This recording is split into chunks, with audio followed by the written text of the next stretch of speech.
want to thank the Rachel Carson Center for the fellowship and the opportunity to present today what has been 2.5 decades of work in South and South America, but to present today two aspects, the conceptual framework and also the application of that conceptual framework. And I will focus on the biocultural ethic that values the vital links between the co-inhabitants, their life habits, and shared habitats.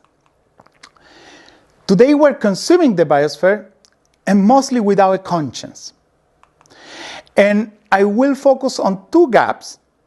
One, the suppression of ethics, and the second, the asymmetry between the northern and southern hemispheres, mostly in terms of monitoring and understanding the whole picture. Regarding the first gap, it is important to start saying that the great acceleration has been driven by a grand narrative of economic progress, resulting in processes of biocultural homogenization and suppression of vernacular knowledge, practices, and values.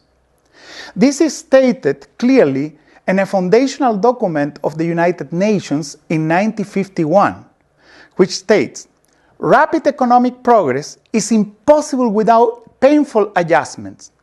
Ancient philosophies have to be scrapped. All social institutions have to disintegrate. Bonds of caste, creed, and race have to burst. And large numbers of persons who cannot keep up with progress have to have their expectation of a comfortable life frustrated. Very few communities are willing to pay the full price of economic progress." To revert these processes of biocultural homogenization and oppression, to reorient them toward processes of biocultural conservation, I will present the framework focusing on the 3 ages of the biocultural ethics. These are the co-inhabitants, the habitats, and the habits. Note that each of these has biophysical dimensions, symbolic, linguistic, and cultural dimensions, and the blending of blue and yellow produce green with the aim so that to inform institutional, social, economic, and political decision-making and designs to be informed by both the biophysical and cultural diversity. And this is informed in a participatory way by Native American and other traditional ecological worldviews, by no mainstream Western traditions of philosophies, and also contemporary ecological and evolutionary sciences. So the cornerstone concept is the concept of co-inhabitant. And I coined this term in analogy with the concept of companion, which originally alluded to sharing bread, cum panis. So in this table, you see the family and friends sharing the food. If one would eat all, would become obese and the others would starve. Similarly, the notion of co-inhabitants allude to sharing a habitat. And here you see these 2 women from the Aymara communities sharing among them, but also with the potato plants, leaves of coca, etc. So they are sharing a habitat with the human and other than human co-inhabitants. And this concept has implications that are in epistemology, ontology, and ethics. Briefly, regarding epistemological implications, it is necessary to overcome the logic of the specimen, which has prevailed in modernity and still today, in which animals and other living beings have been studied as individuals separated from their native habitats. There is this emphasis that needs to be corrected toward a stronger logic of co-inhabitation in which living beings, both humans and other than human, are studied in their interdependency with other beings. Ontological implications. It's interesting that the word human comes from the Latin humus, which means soil. So somehow humans are people of the land in the world. And this understanding that comes out of the origins of Western civilization today is corroborated by geochemical sciences. Native American worldviews, in this case the Mapuche and Pehuenche people, in South and South America also share this strong linguistic and biophysical intersection with their habitats and co-inhabitants. Mapuche means Mapu, land, like volcanoes, rivers, rocks, and Che means people. So these are people of the land. And Pehuenche means people of the Pehuen, the monkey puzzle tree. Here we see in this diagram the sulfuric acid coming out of the volcanic emissions. Then in the microbiome of the soil, this is transformed into sulfate as sulfate. It is absorbed by the roots of the monkey puzzle tree with organic metabolism and reaction to generate 2 amino acids that are the only ones that contain sulfur, and one of them is essential. Therefore, by eating this staple food of the seeds of this monkey puzzle tree, the people are healthy, but also they have the sulfur of the tree in their bodies and the sulfur of the volcanoes of their bodies. So there is a biophysical concrete reality in the world that is also in the cultural symbolic language of Pehuenche and Mapuche.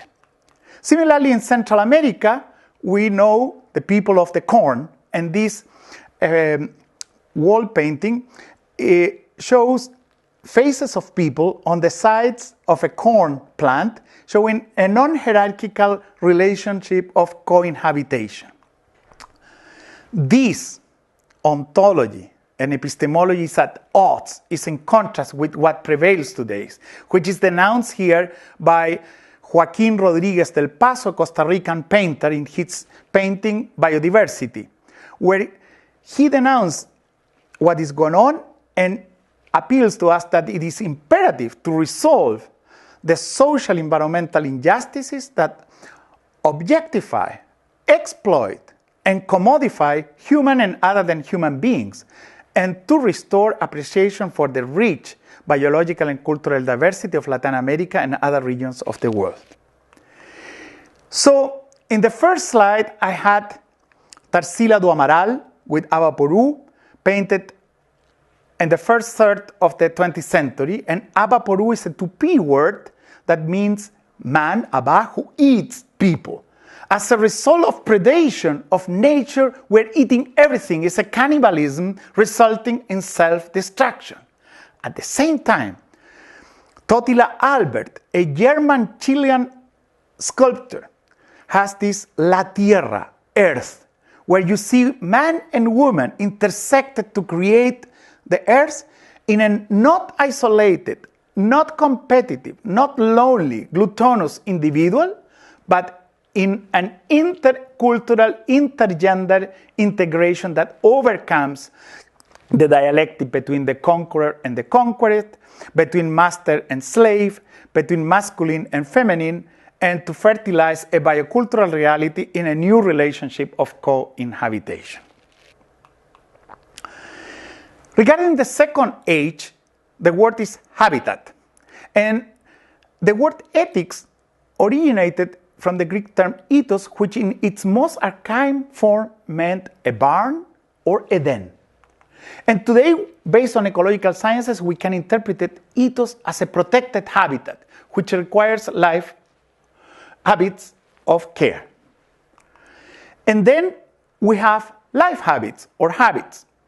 And the word ethics has also another origin in Greek in the term ethike, which Aristotle relates to the cultivation of virtues. Today, it is critical to cultivate virtues and life habits that regain the consciousness of being co-inhabiting with diverse cultures and other than human beings. And so, a biocultural ethics seeks the well-being of the community of all co-inhabitants, humans and other than humans with whom we share a habitat that requires care. This framework is applied in several scales. One is in Puerto Williams in the Cape Horn Biosphere Reserve.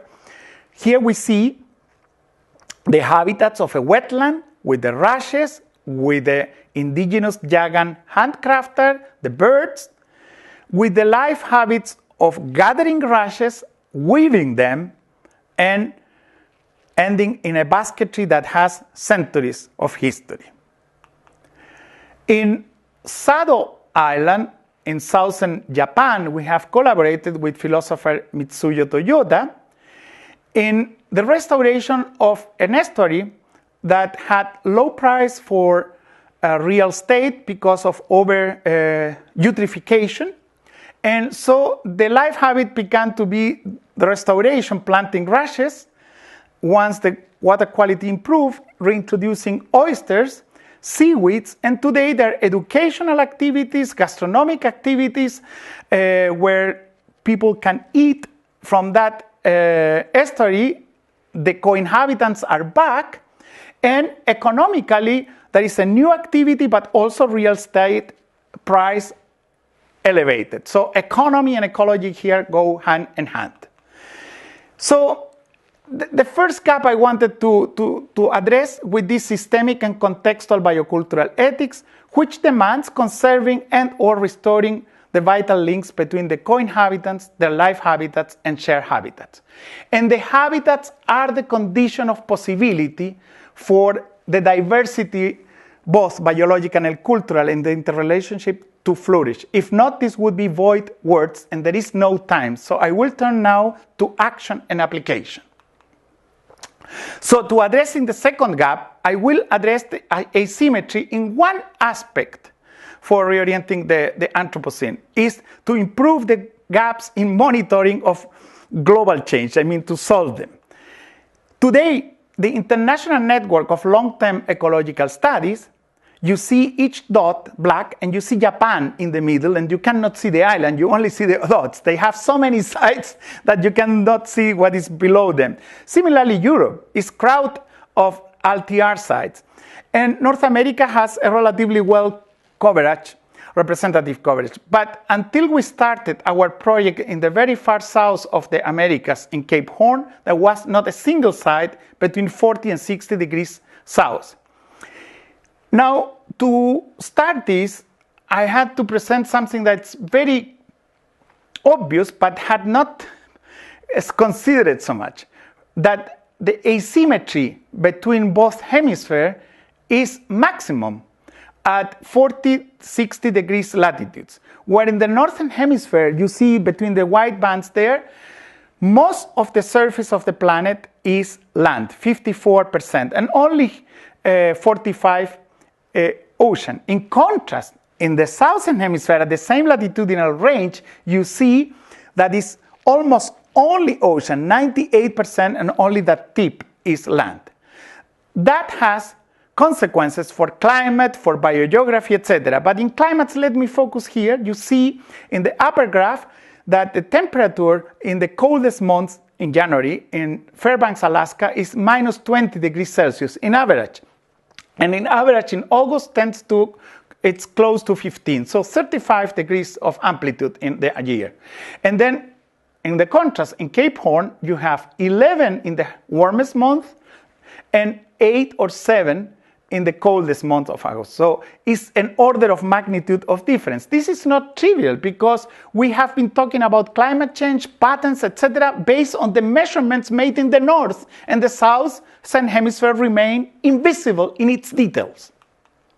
Now, so invisible that in the 90s, I represented Chile the process of identifying priority sites for conservation, the hotspots of biodiversity, and then later the wilderness areas. And if you see here in this graph, the very far south of South America is said to be unclassified, unknown. And it took a work to change the lenses and stop looking only at big mammals, at big trees, and look at the small plants of this southern extreme region to see that you see more richness of species of these green bars that are the mosses as compared to vascular plants. That is anomaly because there are more than 10 times more species of vascular plants than these little mosses in the world. But this anomaly was not only that there are more, but there is more than 6% of all bryophytes or mosses of the world there in less than 0.01% of the land. So that was our first eureka, and it meant to change lenses, adding the non-vascular plants.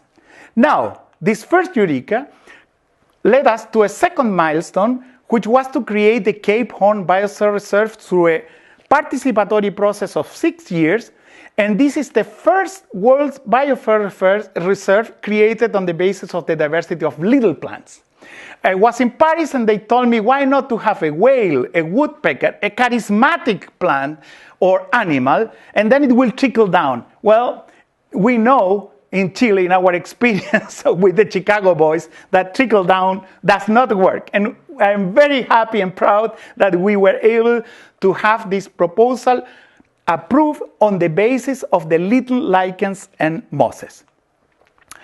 The third milestone is not only the big diversity, but there was a whole region of the world that was not perceived because everything was encapsulated under the name of Patagonia. And Patagonia means the gauchos, means a flat area, an arid land. And what about this green area that you see on southwestern South America here, which is archipelagic, you navigate, and it's one of the most rainy areas in the world. And I coined this word subantarctic Magellanic ecoregion that inaugurated the relationship between this area and the Antarctic flora too. And so I began with the top 10 biocultural attributes of this region to talk with policymakers, linking land and sea in the interface of marine and terrestrial ecosystem. The first was to point out that there is no geographical replicate. And the red line here touches on Stewart Island, the southernmost island of New Zealand, therefore the southernmost forest outside South America in the southern hemisphere. And here Cape Horn emerges as a southern summit of the Americas. So being in Texas, I know that don't mess it with Texas. Here I said don't mess it with Cape Horn because there is no replicate. And also high latitudes as well as high altitude are particularly sensitive to global warming because if temperature increases there, the biotas have to go to higher altitudes or latitudes and they cannot survive if not. Here, they can become extinct or can be part of the regreening of Antarctica.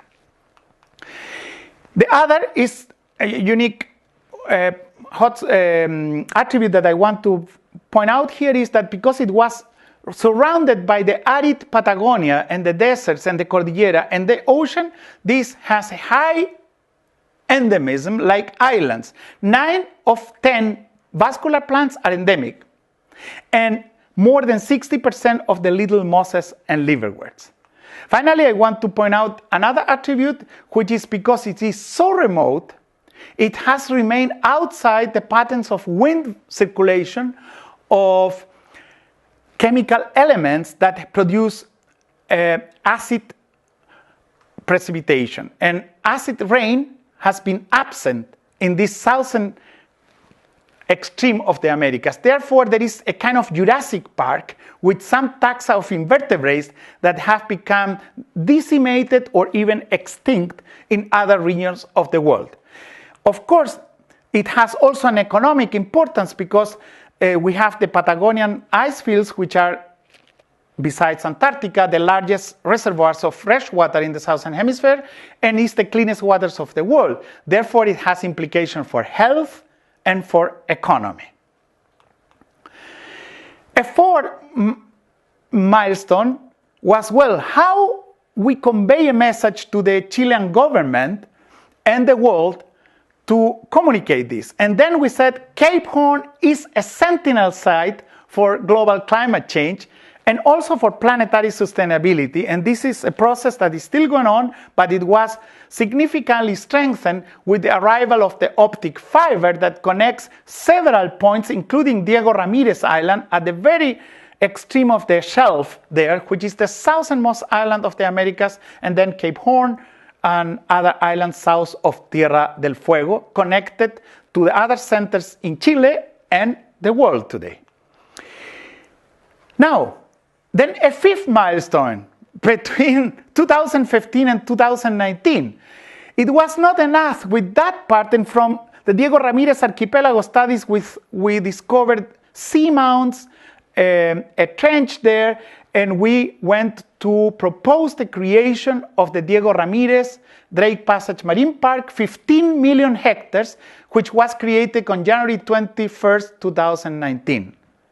So, we have a habitat with a name, we have a habitat with a protection, created with artisanal fishers, with industrial fishers, with Yagan indigenous people, with policymakers, and many disciplines working there. And the milestone now is in the making, and I hope we can collaborate on this, is to unify the Cape Horn Biosphere Reserve and the Diego Ramirez Islands Drake Passage Marine Park. This will go to an area of 250,000 square kilometers of terrestrial and marine protected areas at the southern end of the Americas. That is extremely important in a moment that when we talk about climate change, we talk about extinction, we need really to focus on conserving the last few wilderness areas that remain. But also pay attention to the size.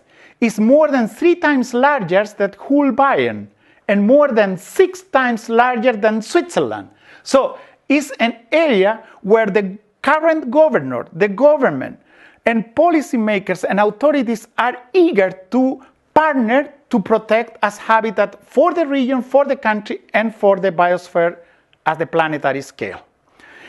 In this context, we got approval in 2014 to fund the design and construction of the Cape Horn International Center in Puerto Williams, which is the southernmost city of the world and the capital city of the Antarctic province of Chile.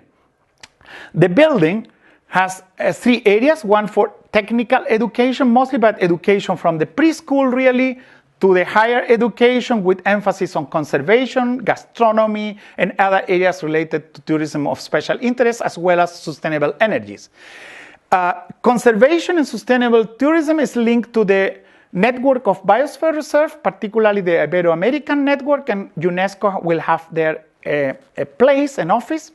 And we have also a research area for transdisciplinary long-term socio-ecological research on global change and sustainability.